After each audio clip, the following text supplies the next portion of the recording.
Oh, hello, and welcome back or welcome to the Life Without Limits podcast. I'm your host, Yogi Roth, and I am jacked because we are in college football season. That means I am moving, I am traveling, I am on the road about 4 days a week, every Tuesday in San Francisco for the Pac-12 networks. We've got a show called Inside Pac-12 Football with Curtis Conway, Mike Yam, and myself every Tuesday night. And then, of course, every weekend calling one of the top games in the country with Ted Robinson and Jill Savage. So week one just ended. I did a Thursday game, did a Saturday game, and now gearing up for another one. So you know the phrase, how great is ball? And every single week, there will be a newsletter now called the How Great is Ball newsletter, where I will give you 3 takeaways from college football. Stories that maybe you've heard of with a unique lens, some you've never heard of before, some about humanity, but something around what I believe is the greatest team sport on earth, which then transitions into this week's guest. It is a repeat offender, one of my close friends, a guy I consider family, Dr. Michael Gervais. He's a high-performance psychologist who truly lives on the razor's edge of people who are competing to maximize their potential, to be their very best in everything that they do.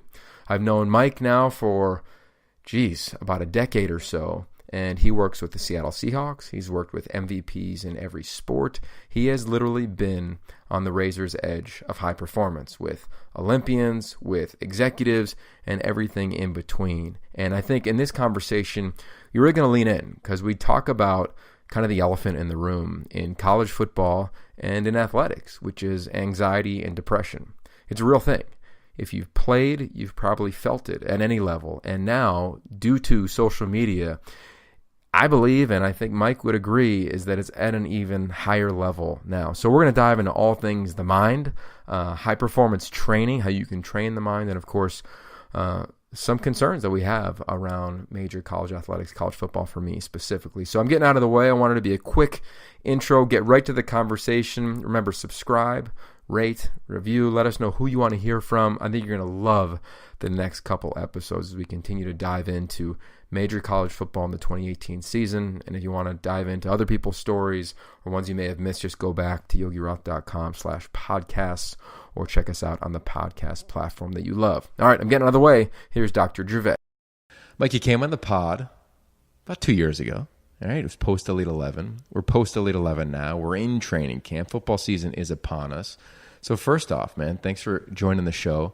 And I got to ask you, how is life, first and foremost? Because things have changed in 2 years. Well, it's hard to believe 2 years have gone by since we did this last time. So stoked to be on it. Thank you for making the time to do this. Yeah, for sure. So how are things? I would say great. You know, there's challenges in every facet of life. There always is. But that's what makes us, figuring out how to navigate through those challenges. So when I say great, I don't mean like everything is wonderful. I mean that clarity of the challenges and all the right stuff to be able to face them down. And, it's not an easy thing, but that's the life that we've chosen here. Yeah, I agree with that. So your podcast is rolling, Finding Mastery. All the links and everything are in the show notes. That thing has taken on a life of its own. You've got your tribe, right? You've had some really cool interviews.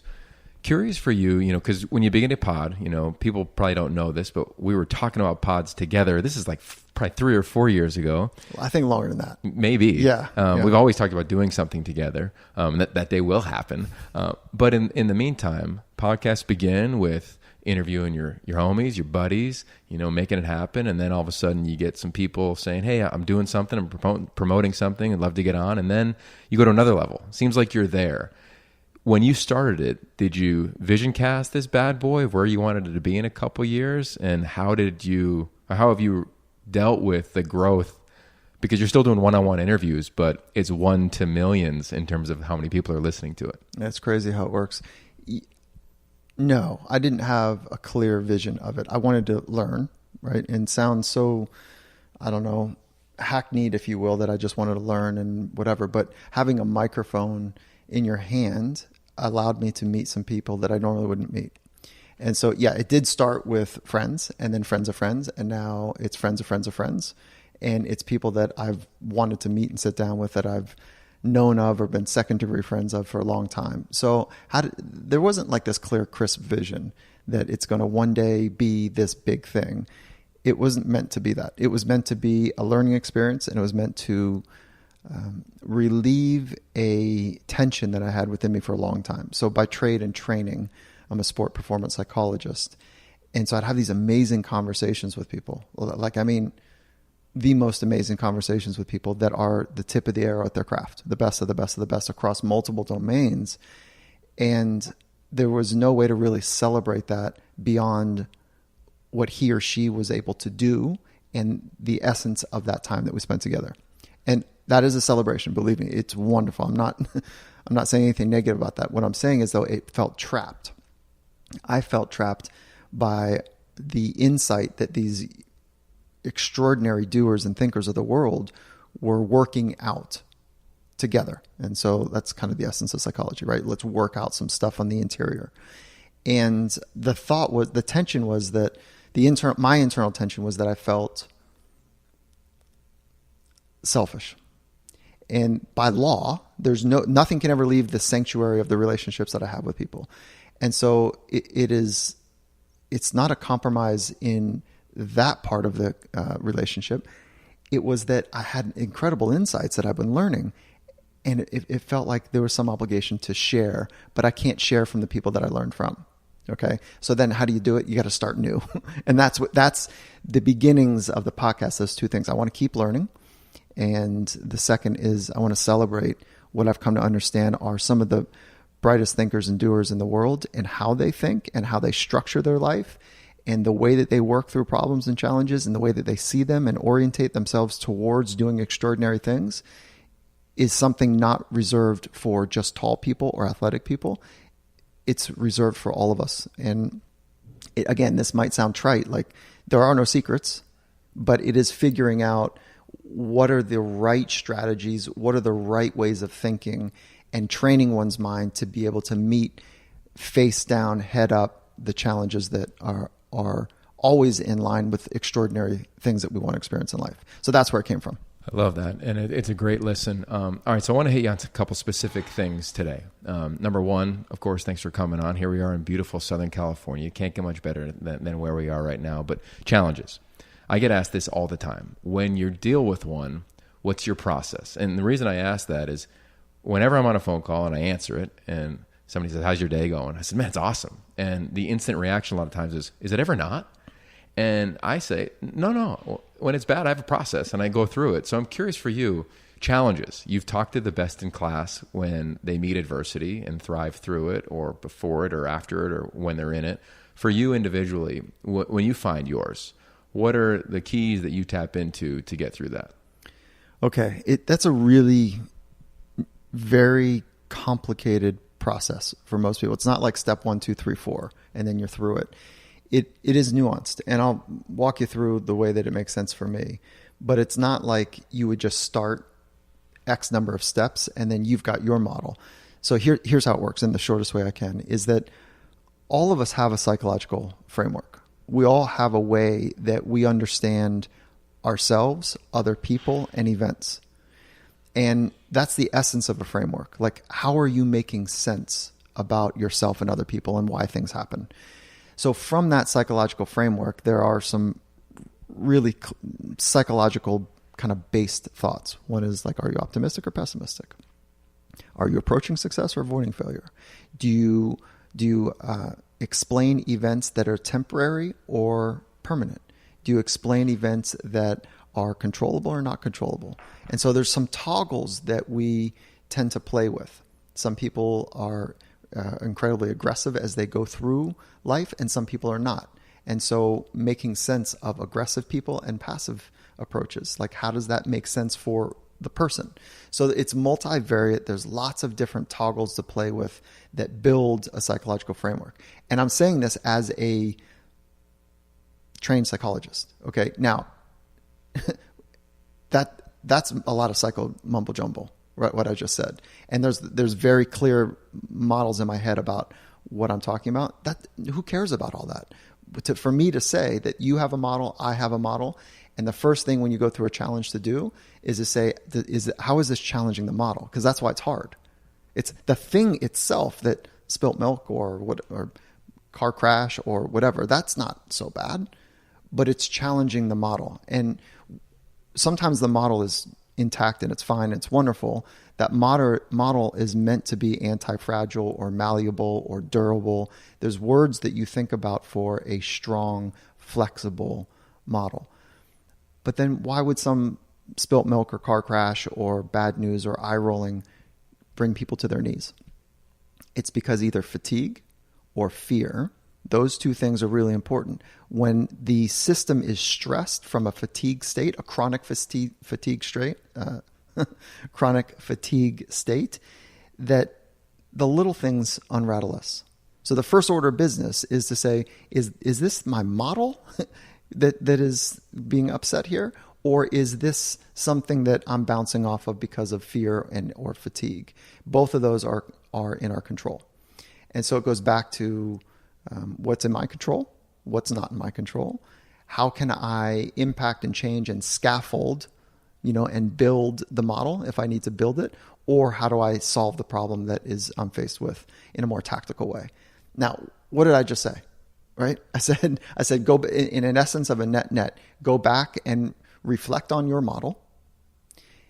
Try to get to the essence of your state as you're dealing with that model. Are you afraid of the future or are you fatigued? Both of those are compromised situations that sometimes lead to brilliance. There's nothing wrong with either of them. Sometimes extraordinary things happen out of that. And then the third part of it is to have a clear understanding, as clear as you can get, on how you want to move through it. And not everything needs to be processed. Not everything needs to be dealt with. Some things just can take place. So that's like the internal prospect for a person to do it. And then the other is to have a community of people that you talk to, that you trust, that you respect, that are able to see from a perspective that you can't see from. And then the third is writing, some sort of writing to be able to create a forcing function to be really articulate with the words that describe your inner experience. And so those are the three: an internal experience, a community-based experience, and then something that's written, which is a hybrid between the two. Okay, so what's yours? That's it. That's all of them. Yeah, that's it. Yeah. There's this great book that, I want to say it's called like The Artist's Way or something like that, where you literally, and I did this exercise, I took an acting high performance class in the off season. It was great because I don't like broadcast classes. I like performance classes. And they had us do these exercises where after class, before you go to bed, you just write stream of consciousness, right? It's from that book, from that exercise. And it was amazing to just go, not worry about run-on sentences, punctuation. But to your point, I think writing's unique. And I ask you that question because here we are in the season. Players are going to listen to this. And I think anxiety is through the roof in college football specifically, based on recruiting, based on expectations. I think when I was playing, you were on the 10th floor of a building, and when your career ended, you fell and maybe you sprained an ankle. Now, because of recruiting, Elite 11, all the things, the exposure, social media, I think you're on the fifth floor. You're 50 feet up, and when you fall, it could be much more dramatic. And the coaches, they're dealing with this all the time, right? The pressure, the blogs, the expectations, the money, what can happen next. So I wonder, when you hear that, how quickly can someone tap into those skills? Because a coach would say, I don't have any time. I got to get to the next thing. A player would say, I don't know how to do those things. And this whole season is about giving people some tools. So maybe expand, if you can, on how someone can process these things. It's going to be their own way, but in a way that can be efficient. Yeah, it's great. And because what I just described is like big and hairy, and where do I start? Those are all of the ingredients, or many of the ingredients, that go into processing this internal world that we live in that's interfacing with the external world. So where do you start? You start with some clear guiding principles that are really important to you. So that's one way to articulate more about your psychological framework, right? So philosophy, which you're obviously familiar with, being really crisp and clear about what your philosophy is, which sounds really fancy, but we front load that work, the clarity of that work, to get to conviction. So from clarity to conviction. And what I mean by clarity, who are you? What do you stand for? What are the guiding principles that matter most to you? And when you write those down, they become North Stars. They become the beacon for decisions to be made. That's a significant piece of work to do. And the most powerful people, those that have great conviction, right, and are mission-minded in their life efforts, is that they have a way of lining up their thoughts, their words, and their actions. And so when we can line up thoughts, words, and actions that have alignment with the mission and that are purpose-driven around our guiding principles, it's worth its weight in gold, silver, platinum, whatever the trading currency is. It's worth everything prior to a potentially difficult environment, because you have an anchor, something to go to. And religion, for a long time, for many people, have been that. It's got a set of guiding principles and a practice around those guiding principles, and then a community, right? And so religion has done that for a lot of people. It's also betrayed a lot of people. And religion, this is not Mike talking, this is just the trends, that religion is challenged right now. The formal institutions, many of them, we've lost trust in that, in what they stand for based on their actions. So their thoughts, words, and actions are not lined up, right? And so the thoughts and words don't much matter if the actions aren't in alignment. So what's the first step? Get really clear about guiding principles. What are the most important principles that you want to live by? That's step number one, and that's a big one. I love it. So here with Mike Gervais, Doc, you're with the Elite 11. You've been with us 8 years now, I believe. Started in Pepperdine. I can remember that like it was yesterday at their school in this random room. Time flies, man. Jeez, yeah. And you were with them this past off season. You're with the Seattle Seahawks. You also get a chance to meet some of the college guys when they come around. So you get your hands kind of in all the spaces.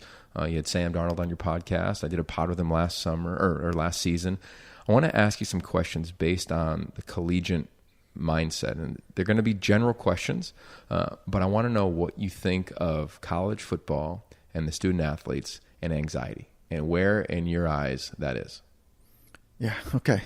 First of all, let's go broad stroke for just a minute, and then we'll drill down. Broad stroke is that 15% of Americans report clinical anxiety. The number is probably 30% that actually have it. If we double that, that seems safe. 3 out of 10 people. But let's define anxiety for a minute. Anxiety is an excessive worry about the future, about what could go wrong in the future. It's a disordered way of engaging with the world. It's a mental disorder. So let's use the word in the clinical sense that it's meant to be. Because anxiety for a lot of people is like, oh, I'm anxious. I have anxiety about that. Well, okay, that's cool. We can use lots of words to describe a nervous state, but nervousness and anxiety are very different. So anxiety is a disorganized way of using your mind that involves a pervasive worry about the future. 15%, I'm saying 30%. I don't think anyone in my field would be alarmed by that estimate. Okay. Now let's drill down. If 30% of people have a disordered way of thinking using their mind on college campuses, I know this. I have a 10-year-old son. My wife and I were at a school function, and they brought in an expert to talk about what's happening at the best institutions in the world right now. And what's happening is that the rate of clinical anxiety and depression for incoming freshmen has this radical J-hook, this hockey stick arc increase in people that are going into the best universities in the world and don't have a way of organizing their own thinking, and they're unraveling. Okay, that's obviously not working. No one's going to say, yeah, well, you made it to the best institution, but life is horrible because you don't have a way of dealing with now in any kind of joyful, sophisticated, thoughtful way. Okay, you're a mess, basically, is what they're saying.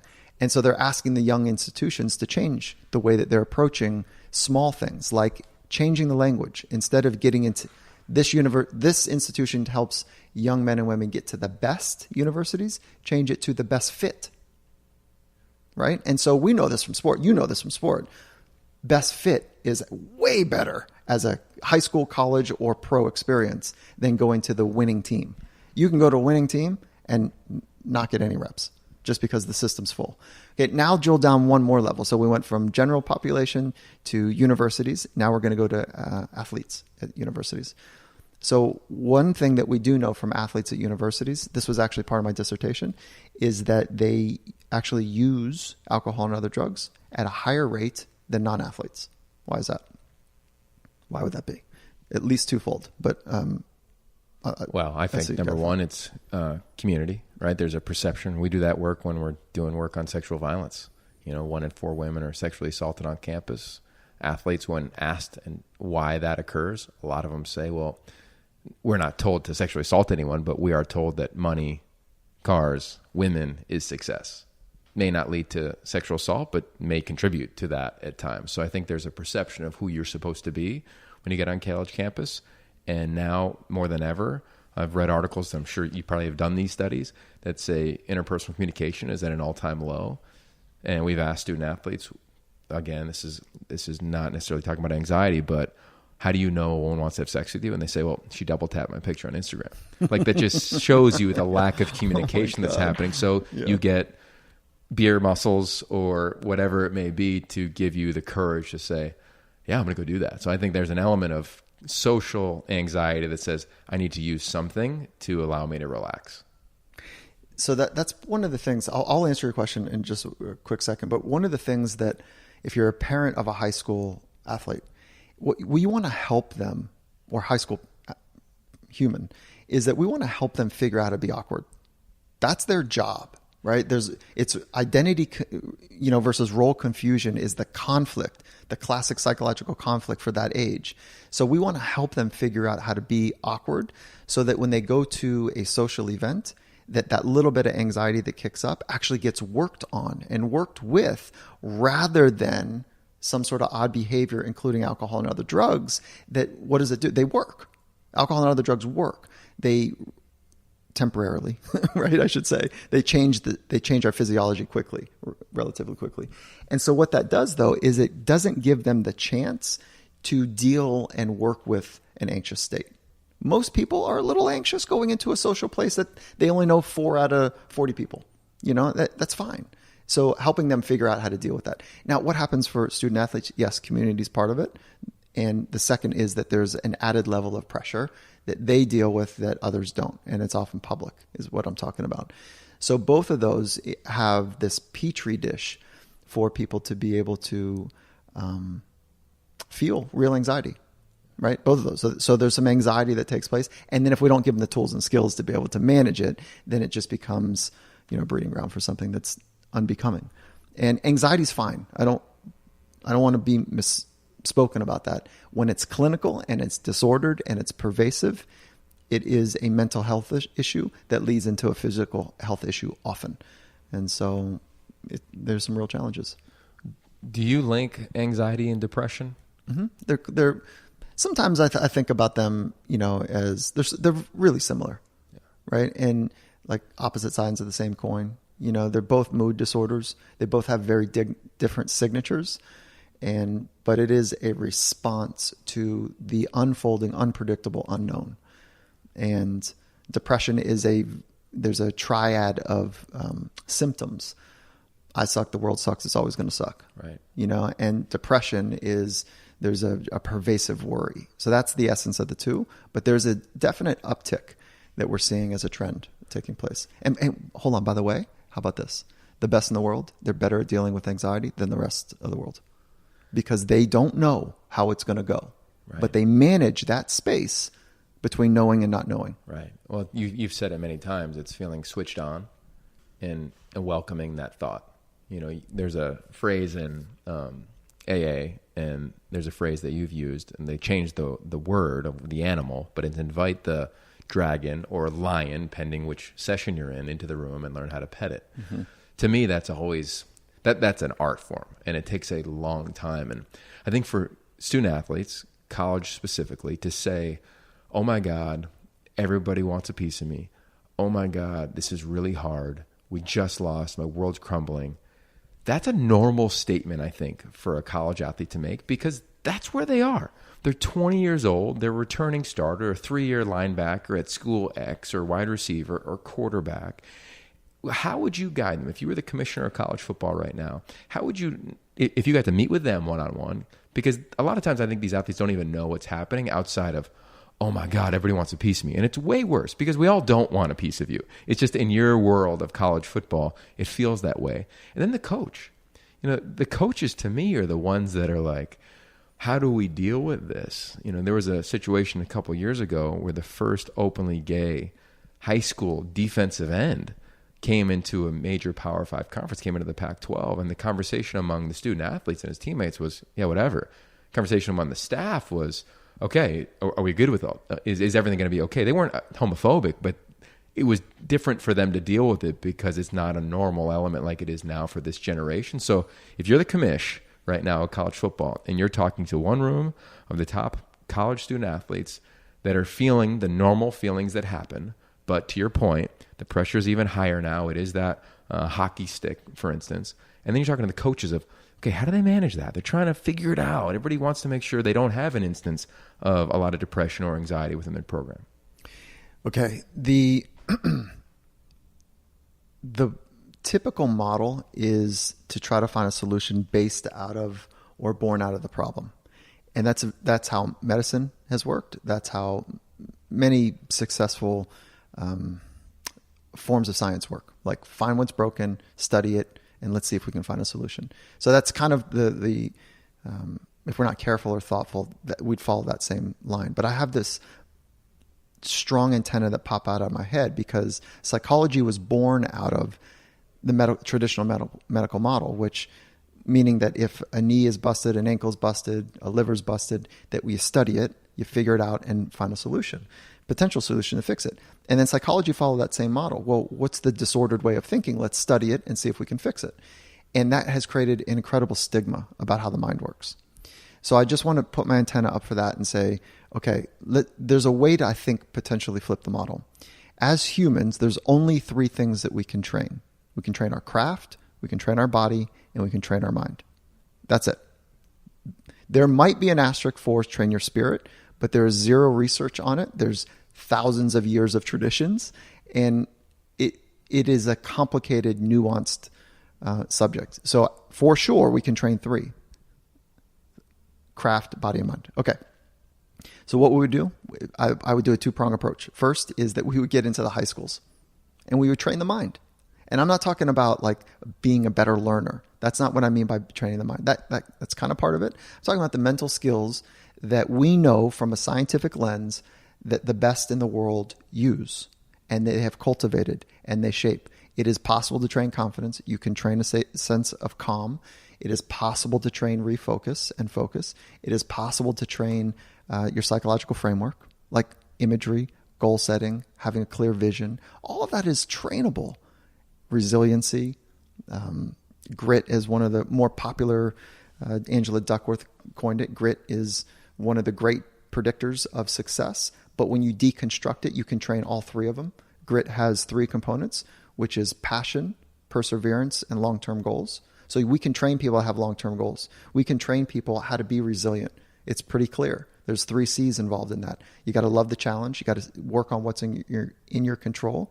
And I'm blanking on the 3rd one right now. And then the first part on passion. Well, passion is wonderful, but you have to know how to organize your life to live a life that has passion, and also to know if passion is this inner fire, you've got to know the heavy blankets that sit on top of it, which are, again, back to fear and fatigue. And so then that brings a whole new strategy. How do you help people manage fear, and how do you help them manage fatigue? Well, that's recovery strategies. So this is a model that I'm working from that I just shared with you.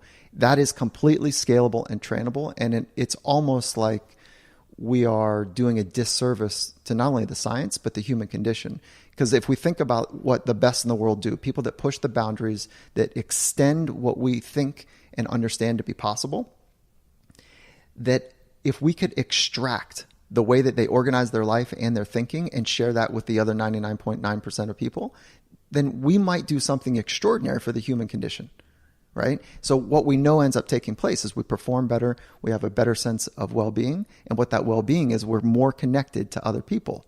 And so there's a classic Harvard study that right at the tip of my mind right now, that when we study people that have a fulfilled life, and it's a 75-year study, fulfilled life is that there's at least 4 things that are really important. 2 of them that I want to talk about right now. One is deep relationships.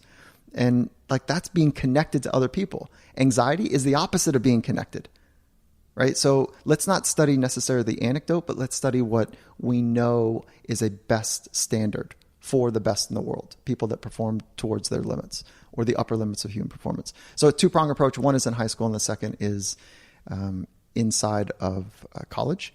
And then inside of each one of those, there'd be at least 3 targets: parents, athletes, and coaches. different curriculums, different experiences. And, there's no way around. You need some sort of education and some sort of way to train the mind. And you got to hit it with both.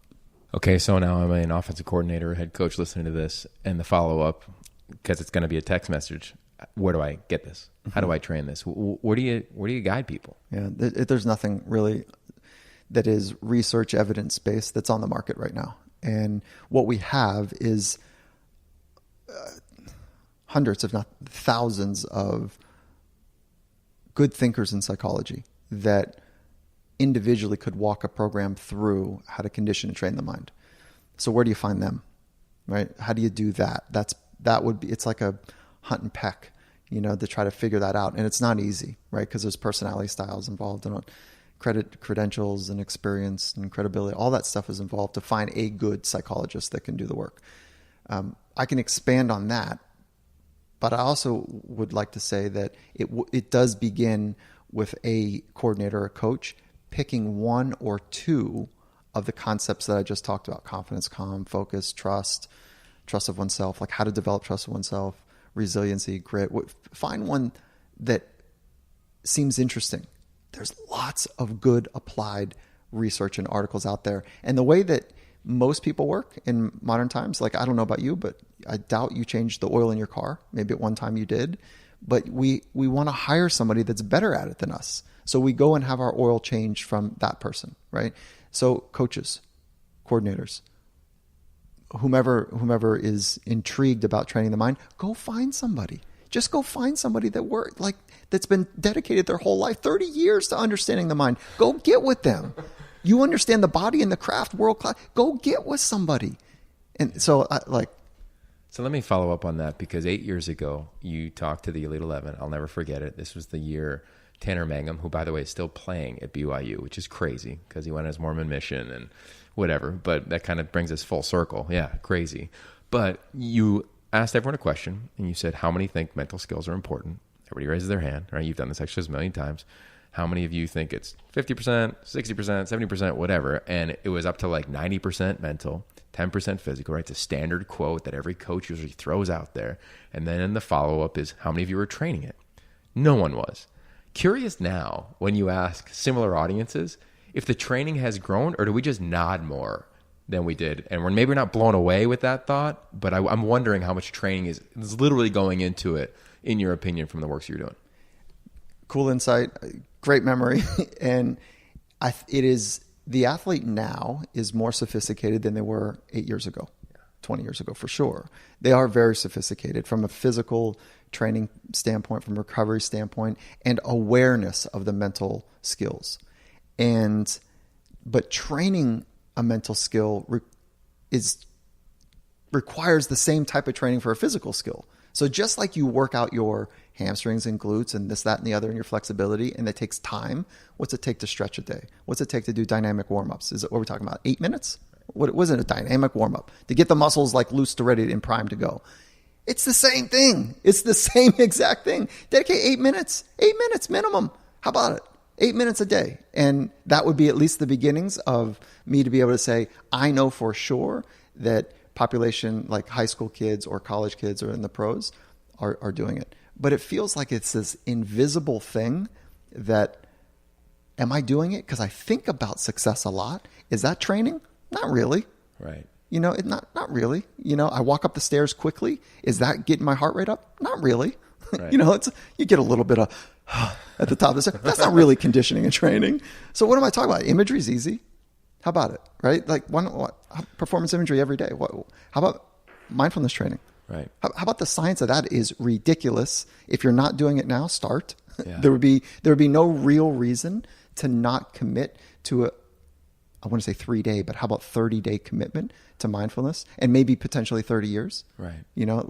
There's you cannot argue with the quality of research that's coming back that is keep coming around to support something that's been around for 2,600 years.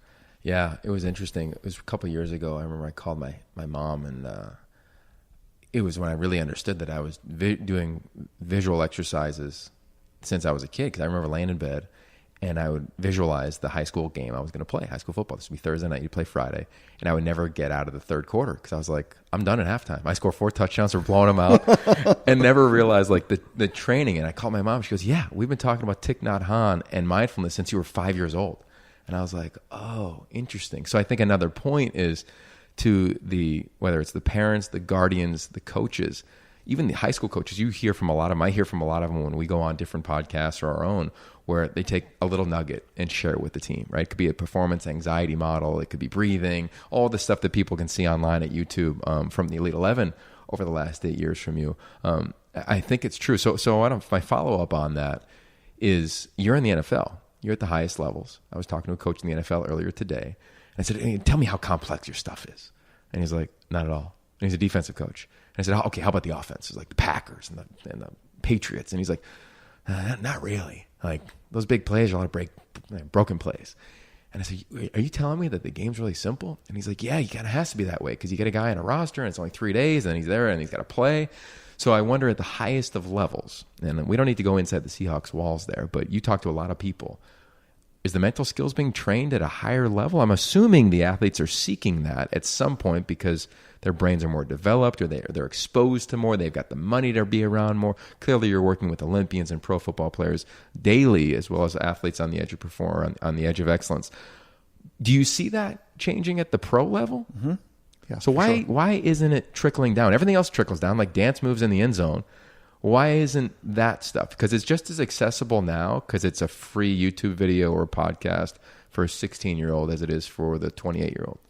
Well, okay, so there's a difference between somebody having an insight and sharing the insight and then actually doing the work. Yeah. So let's say a model on thinking, right? And there's the model that I've been working from is that there's 3 minds: negative mind, positive mind, no mind.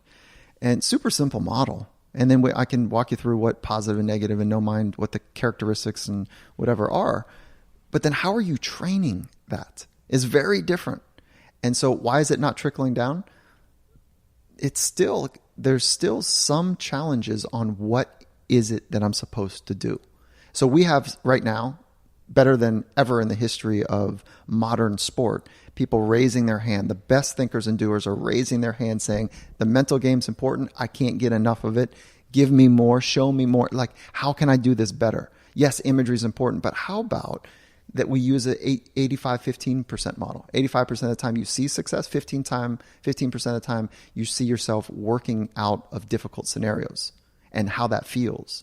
And then how about we help people to not use the word visualization because it only captures the image the visual part, but we want to teach them, and it's longer than this podcast right now, but teach them how to wrap all of their senses and have great control over the images. So you want to feel it, smell it, hear it, and that takes time. One of the greatest fighters of all time, Rickson Gracie. I don't know if you know the name. So legendary fighter, started Gracie Jiu-Jitsu with all of his boys, and amazing. So I had this opportunity early in my career, and I knew the science of imagery and how strong that really is. And then let me put an asterisk next to it. For every good piece of research, there's always counter research, there's other pieces of research that will say mental skills don't work, right? We can't find the difference. Okay, so I just want to have this meta thought that when you get into the weeds of good research, now I'm speaking for my peers, it's textured, right? So it's not as crisp as if you do this, you're going to be great. It's never that simple. So back to Rickson Gracie, we're inside of this sweaty hall where it was a fight, right? It was a sanctioned MMA fight, and it was UFC. And so he's in the hallway, and I've got this moment with him to sit down and talk to him. And we're both standing, it wasn't sitting. And I just said to him, like, tell me about the mental part of your game. Now, he's an innovator. He started Gracie Jiu-Jitsu. Like, you've heard of that, right? Okay. So he's an innovator, and he's world-class, that he has legendarily never lost street fights and otherwise. And he says, yeah, the mental part of the game is really important. And I said, what in particular, how do you train it? And he says, I love imagery. I said, okay, tell me more. And he says, it's like a beautiful movie. the most beautiful movie. I'm starring in it, and I get to see and feel and experience whatever I want to experience, me at the best level in the most amazing movie that I could ever conjure up. Why would I not want to do that a lot?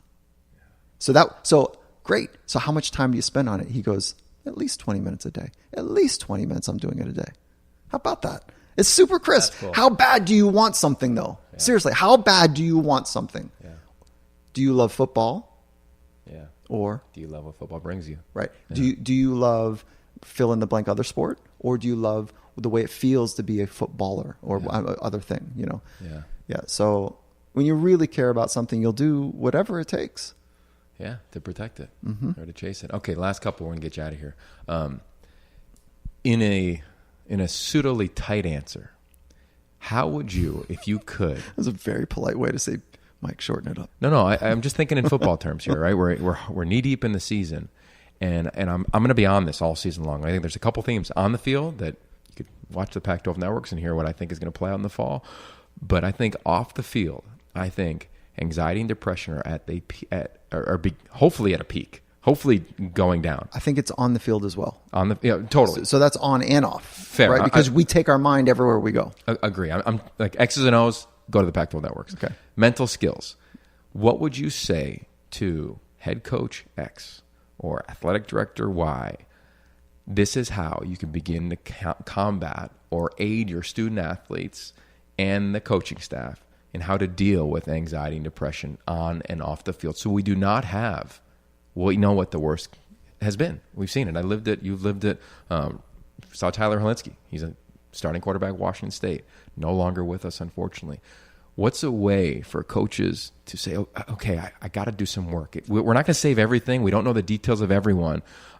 But what would you say to them? Because I think that's a big-time question coming from head coaches and leaders in major college football. Okay. First, I meet them where they sweat. So I use performance anxiety and general anxiety. Let's talk about performance anxiety for a minute. Okay. And so let's just start there and let's give some tools on that. And there's lots of tools. Breathing is the big tool, right? And so a long exhale has been paired in one's brain, our ancient brain in modern times, a long exhale has been paired with safety. So a long exhale just means, oh, okay, I've got a minute. I can relax. So why not condition and train that? It sends an entire cascade through our entire body and our starting with our brain that we don't need to obsessively worry about what could happen that could go wrong because we're safe right now, right here. But a deep breath in an intense moment is not going to be effective if you haven't conditioned and trained it. So build it in. So coaches and coordinators and whoever is kind of running a team, if there's only 3 things that we can train, craft, body, and mind, then we have to build it in. And no longer is it okay to think that training the mind is extra. So build in breathing training, build it in. And how do you do that? Beginning of practice, end of practice, throw a towel over everyone's head at the end of practice, sit them down, lay them down. Maybe you do it in a classroom. It doesn't matter, but work it in, and classroom's easier than on the field for sure. But okay, so that's simple. That's a simple one, and then the second part of anxiety is becoming more aware of a thought pattern that is malproductive, that is not productive. So how do you become aware of your thought patterns? Mindfulness. And so I build that in as well. And I dovetail the two together. I love that. Meet them where they sweat. That's cool. Okay, last one before we get you out of here. What are you right now? You got a lot going on in your world. You always have fun projects. Saw you on the History Channel recently. Your pod is obviously ripping at Finding Mastery. You got the season upcoming. What are you seeking now in your life?